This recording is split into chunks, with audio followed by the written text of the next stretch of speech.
Where am I being emotional instead of logical?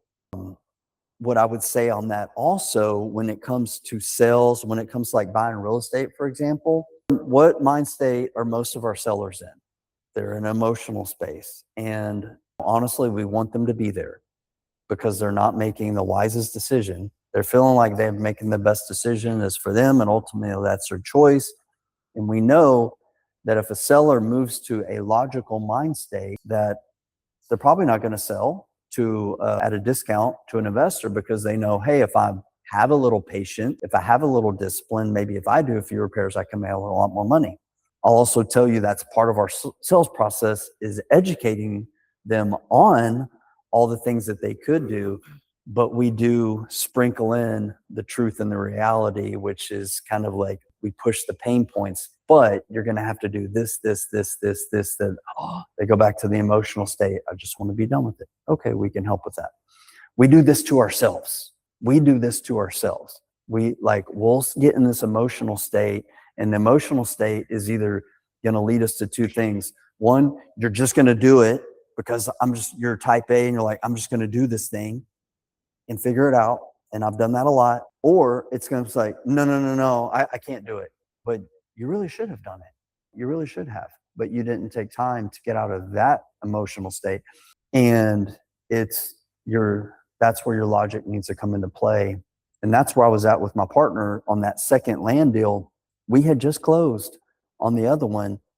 And I'm talking like, I think it was like 6 weeks after we closed on it, and bought 100 acres. This 92-acre tract was just a couple miles away from the other one. And I said, I just raised all this money, brought all the investors into this deal, pitched it is what I did. And I believed in what I was pitching, but I pitched it like, this is the greatest thing. We're going to kill it, crush it. How am I going to go and put this out into the marketplace? We're going to buy these 92 acres to do a similar but different development and say, this is a great opportunity. And I had conflict with that. And I told my partner, I'm like, I can't do that.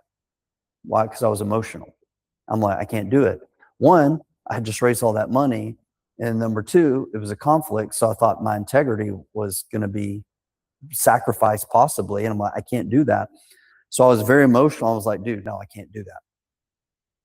And he's like, all right, man, just think about it. And he said the magic words, right? Just think about it.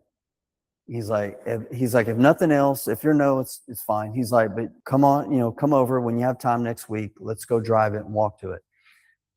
I was like, all right, let me just think about it. It doesn't mean I was going to do it or say yes. Let me just look at it and be logical.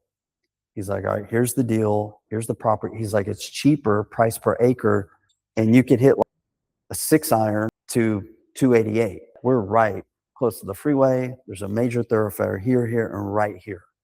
He's like, here's the story. Here's why I like it so much.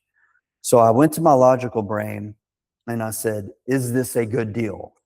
Is this a safe deal? Does this make sense for investor? I check all those boxes. Do we have a development plan? Yes. Could we have a plan B if we just need to sell it and dump it? Yes. Is it in a great area? Yes. Could it possibly go way up? Yes. But what's our downside? It's land. It's safe. So I checked all those boxes, and then I went down to like, how could, asking myself questions. And then we were doing this together for a period of time. I asked my partner, I'm like, let me just think out loud. How could I communicate this to all the people that just invested with us and still not soil my name or have them upset at us? I wasn't planning on talking about this, but this is the process in action. I said, okay, here's what we could do. This may make sense.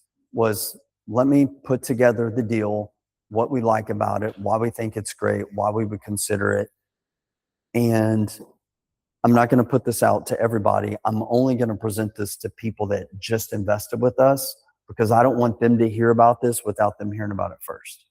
Okay. So we put all this together, and I said, in the meantime, go ahead and put it under contract so we don't lose it, just in case. So he put it under contract, and I'm coming up on time. I'm going to wrap up. But he put it under contract. We got all the numbers, and I said to the investors, I said, hey, Dave and I just went under contract on another similar property very close to this one. So I want to talk to you all about this and let you know before we tell anybody else about this, just so you know what's going on. And we did a Zoom webinar. I said, here's the deal. This may seem like a conflict of interest. I understand that. But here's our plan. We're doing a manufactured home subdivision development here. We think this would be great for a mobile home park and boat and RV storage because it's right off the freeway, not far from the coast. And we think there's some economies of scale when we're doing dirt work, when we're buying homes, we're getting a mobile home license. We can do both of those things for 2 different markets. And we think it's a great opportunity. We're already going to be working down here a lot with the city, the county. And I just don't want anyone being upset with us because we are going to begin raising money. And I don't want y'all to think that this development's going to get any lack of attention because of this. We think it's going to get more and there's going to be some benefits. So that's my thesis. And I just want to put that out there and letting you guys know. So if you see me marketing, promoting, that's what's going on. Long story short, I didn't have to do even one single raise. They all funded that deal when we bought it and acquired it. But that wouldn't have, and that property that we bought for roughly around $800,000 is now under contract to sell for $2.5 million. We actually already sold it. We're on owner financing. We got $500,000 down. It's an 18-month balloon payment, and they pay us approximately $150,000 every quarter in the meantime until the big payday. So if I hadn't gotten myself out of that emotional state, because I was very heavy in that emotional state, I wouldn't have went down the logical path, right? I think my partner was like, well, just think about it. Just think about it, okay? Think about it. Like, what's the book, Get Emotional and Go Rich? Has anybody read this book? Get Emotional and Go Rich? Nobody's read that book. The #1 self-help business book ever is what, Duvon? Nathan. I meant Nathan. Think and grow rich. Yes, I know. You were thinking about it.